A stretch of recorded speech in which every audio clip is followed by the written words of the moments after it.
Jeremias. Itinakwil ng Israel ang Panginoon. Ikalawang kabanata.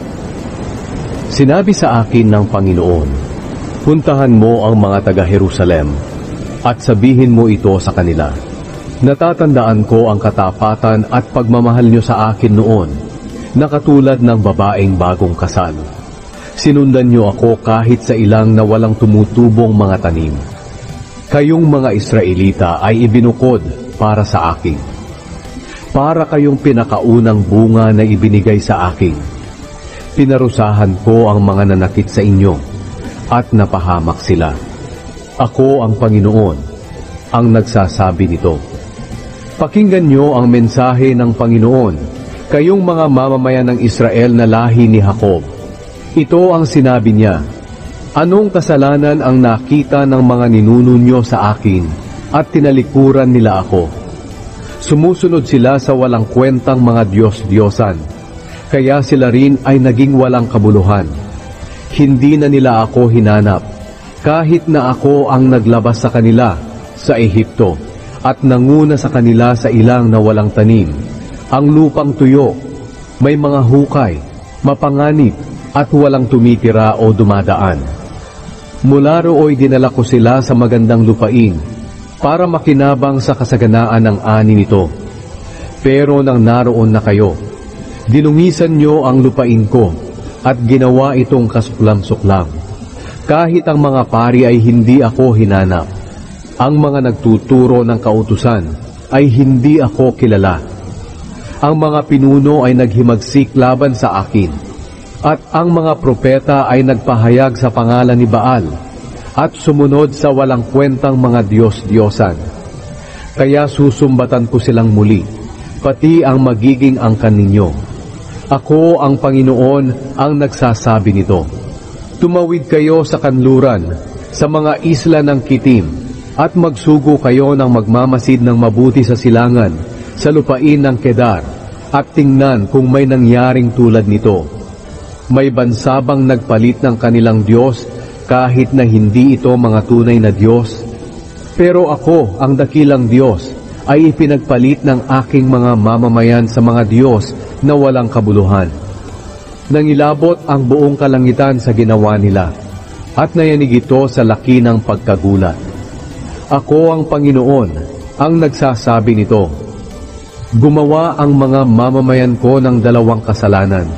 Itinakwil nila ako, ang bukal na nagbibigay buhay, at sumamba sila sa ibang mga Diyos na para bang naghukay sila ng lalagyan ng tubig na natutuyo. Ang Israel ay hindi pinanganak na alipin. Bakit binibiktima siya ng mga kaaway? Ang mga kaaway niya ay parang mga leon na umuungal sa kanya. Sinunog ang mga bayan at hindi na ito tinitirhan. Ang mga taga-Memphis at mga taga-Tapanhes ang nagwasak sa kanya.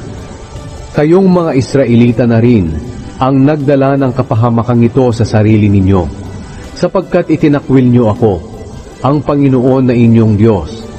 Akong pumatnubay sa paglalakbay ninyo.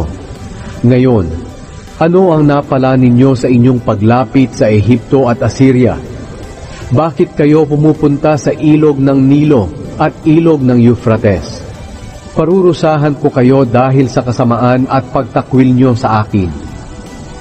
Isipin nyo kung gaano kasama at kapait ang ginawa nyong pagtakwil at paglapastangan sa Panginoon na inyong Diyos.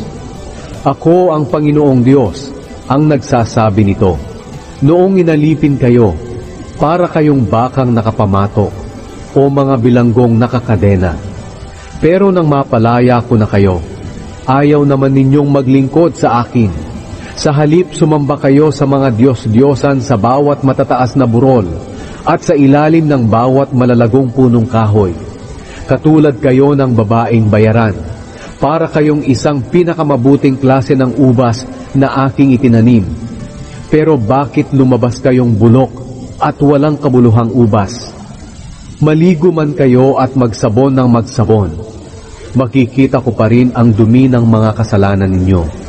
Ako ang Panginoong Diyos, ang nagsasabi nito. Paano nyo nasasabing hindi kayo nadumihan at hindi kayo sumamba sa Diyos-Diyosang si Baal? Tingnan nyo kung anong kasalanan ang ginawa nyo sa lambak ng Hinom. Isipin nyo ang ginawa nyong kasalanan.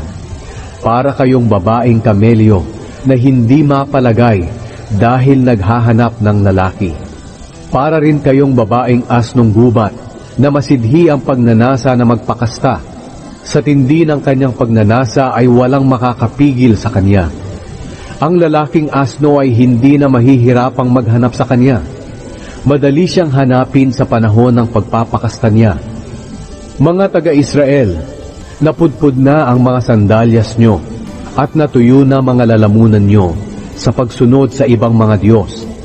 Pero sinasabi nyo, hindi namin maaaring itakwil ang ibang mga Diyos. Mahal namin sila at susunod kami sa kanila.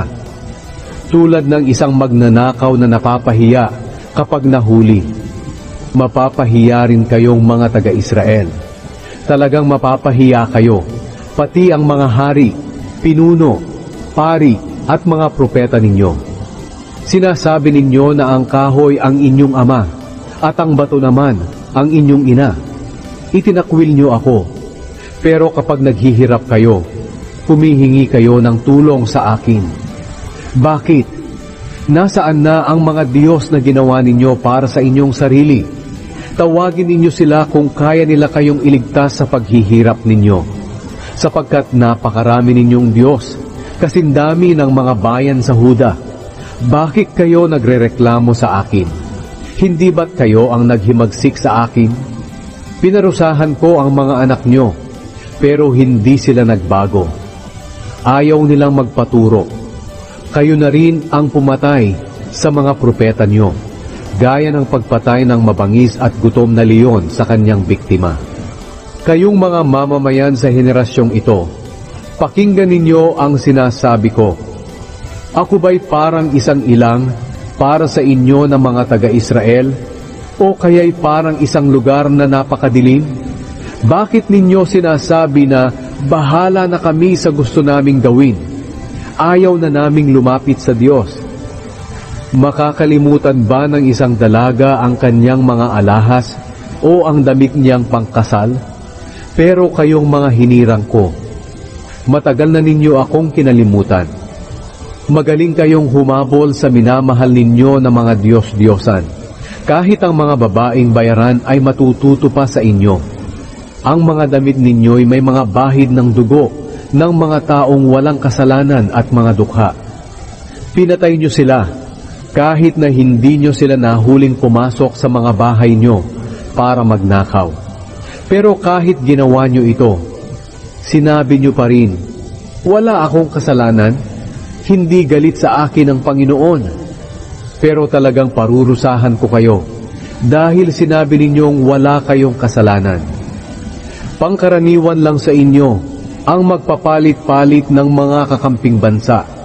Pero hihiyain kayo ng Ehipto na kakampi nyo, gaya ng ginawa sa inyo ng Assyria. Aalis kayo sa Ehipto na nakatakip ang inyong kamay sa mukha, dahil sa kahihiyan at pagdadalamhati. Sapagkat itinakwil ko na ang mga bansang pinagkatiwalaan ninyo. Hindi na kayo matutulungan ng mga bansang iyon.